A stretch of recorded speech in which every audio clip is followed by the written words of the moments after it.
ಸ್ನೇಹಿತರೆ ಇನ್ಸ್ಟಾಗ್ರಾಮ್ ಆ್ಯಪ್ನಲ್ಲಿ ನಾವು ಎಷ್ಟು ಜನರನ್ನು ಬ್ಲಾಕ್ ಮಾಡಿದೀವಿ ಅಂತ ಯಾವ ರೀತಿ ನಾವು ಚೆಕ್ ಮಾಡೋದು ಅಂತ ಇವತ್ತು ನೋಡೋಣ. ಇನ್ಸ್ಟಾಗ್ರಾಮ್ ಆ್ಯಪ್ನ ಒಂದು ಸೆಟ್ಟಿಂಗ್ಸ್ನಲ್ಲಿ ಹೋಗಿಬಿಟ್ಟು ಅಲ್ಲಿ ಬ್ಲಾಕ್ಡ್ ಅಂತ ಒಂದು ಆಪ್ಷನ್ ಬರುತ್ತೆ. ಆ ಒಂದು ಆಪ್ಷನ್ನ ಓಪನ್ ಮಾಡಿಬಿಟ್ಟು ನಾವು ನೋಡ್ಬೋದು ಎಷ್ಟು ಜನರಿಗೆ ನಾವು ಬ್ಲಾಕ್ ಮಾಡಿದೀವಿ ಅಂತ. ಅಲ್ಲಿಂದ ನೇರವಾಗಿ ಅವ್ರನ್ನ ಅನ್ಬ್ಲಾಕ್ ಕೂಡ ಮಾಡಬಹುದು. ಯಾವ ರೀತಿ ಅಂತ ನಾನು ಸಂಪೂರ್ಣ ಇವತ್ತು ಹೇಳ್ತೀನಿ. ಹಾಗೆ ನಮ್ಮ ಚಾನಲ್ಗೆ ಮೊದಲು ಬಂದಿದ್ದರೆ ದಯವಿಟ್ಟು ನಮ್ಮ ಚಾನಲ್ನ ಸಬ್ಸ್ಕ್ರೈಬ್ ಮಾಡಿ ಮತ್ತು ಪಕ್ಕದಲ್ಲಿರುವಂಥ ಬೆಲ್ ಐಕನನ್ನು ಪ್ರೆಸ್ ಮಾಡಿ ನಮ್ಮ ತಂತ್ರಜ್ಞಾನ ಆಧಾರಿತ ಬೃಹತ್ ಕುಟುಂಬದ ಸದಸ್ಯರಾಗಿ. ಸ್ನೇಹಿತರೆ ಇನ್ಸ್ಟಾಗ್ರಾಮ್ ಆ್ಯಪ್ನ ನಾನು ಓಪನ್ ಮಾಡ್ತೀನಿ. ಮಾಡಿಬಿಟ್ಟು ಅಲ್ಲಿ ನಾನು ಎಷ್ಟು ಜನರಿಗೆ ಬ್ಲಾಕ್ ಮಾಡಿದ್ದೀನಿ ಅಂತ ಒಂದು ಸಾರಿ ಚೆಕ್ ಮಾಡಿ ನೋಡೋಣ. ಇಲ್ಲಿ ನೋಡಿ, ಈ ರೀತಿ ಆ್ಯಪ್ನ ಓಪನ್ ಮಾಡಿದ ನಂತರದಲ್ಲಿ ಕೆಳಗಡೆ ಪ್ರೊಫೈಲ್ ಫೋಟೋ ಮೇಲೆ ಕ್ಲಿಕ್ ಮಾಡ್ಕೋಬೇಕು. ಈ ಕಡೆಗೆ ಪ್ರೊಫೈಲ್ ಫೋಟೋ ಮೇಲೆ ಕ್ಲಿಕ್ ಮಾಡಿದ ನಂತರದಲ್ಲಿ ಮೇಲ್ಗಡೆ 3 ಲೈನಿಂಗ್ಸ್ ಇರುತ್ತೆ, 3 ಗೆರೆಗಳು, ಅದ್ರ ಮೇಲೆ ನಾವು ಕ್ಲಿಕ್ ಮಾಡ್ಕೋಬೇಕು.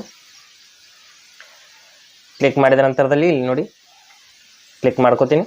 ಮಾಡಿದ ನಂತರದಲ್ಲಿ ಇಲ್ಲಿ ಸ್ವಲ್ಪ ಕೆಳಗಡೆ ಬಂದುಬಿಟ್ಟು ಇಲ್ಲಿ ಬ್ಲಾಕ್ಡ್ ಅಂತ ಒಂದು ಆಪ್ಷನ್ ನೋಡೋದಕ್ಕೆ ಸಿಗುತ್ತೆ. ಇಲ್ಲಿ ನೋಡ್ಬೋದು ಬ್ಲಾಕ್ಡ್ ಅಂತ. ಇದ್ರ ಮುಂದ್ಗಡೆ ಎಷ್ಟು ಜನರಿಗೆ ನಾವು ಬ್ಲಾಕ್ ಮಾಡಿದ್ದೀವಿ ಅಂತ ಇಲ್ಲಿ ನೋಡ್ಬೋದು 3 ಜನರಿಗೆ ಅಂತ ತೋರಿಸ್ತಾ ಇದೆ.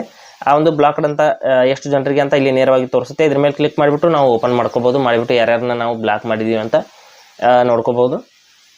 ಇಲ್ಲಿ ನೋಡಿ, ಈ ರೀತಿ ಓಪನ್ ಮಾಡ್ತೀನಿ. ಮಾಡಿದ ನಂತರದಲ್ಲಿ ಇಲ್ಲಿ ನೋಡ್ಬೋದು ಇಲ್ಲಿ 3 ಜನರ ಒಂದು ID ಅನ್ನೋದು ಬ್ಲಾಕ್ ಆಗಿದೆ ಸ್ನೇಹಿತರೆ. ಇಲ್ಲಿಂದ ನೇರವಾಗಿ ನಾವು ಅನ್ಬ್ಲಾಕ್ ಮಾಡ್ಬೋದು. ಇಲ್ಲಿ ಹೆಸರು ಕೂಡ ಬರ್ತಾ ಇದೆ ಯಾರ್ಯಾರನ್ನ ನಾವು ಬ್ಲಾಕ್ ಮಾಡಿ ಇಟ್ಟಿದ್ದೀವಿ ಅಂತ. ಇಲ್ಲಿಂದ ನಾವು ಅನ್ಬ್ಲಾಕ್ ಕೂಡ ಮಾಡ್ಬೋದು.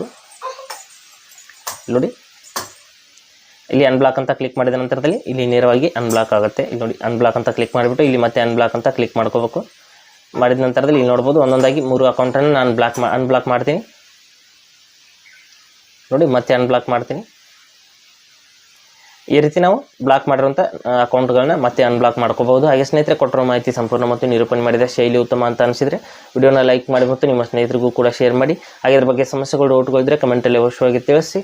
ಮುಂದಿನ ವಿಡಿಯೋದಲ್ಲಿ ಮತ್ತೊಂದು ಹೊಸ ವಿಷಯದೊಂದಿಗೆ ಇರ್ತೀನಿ. ಮುಂದೆ ಬರ್ತೀವಿ. ಅಲ್ಲಿವರೆಗೂ ಟೇಕ್ ಕೇರ್.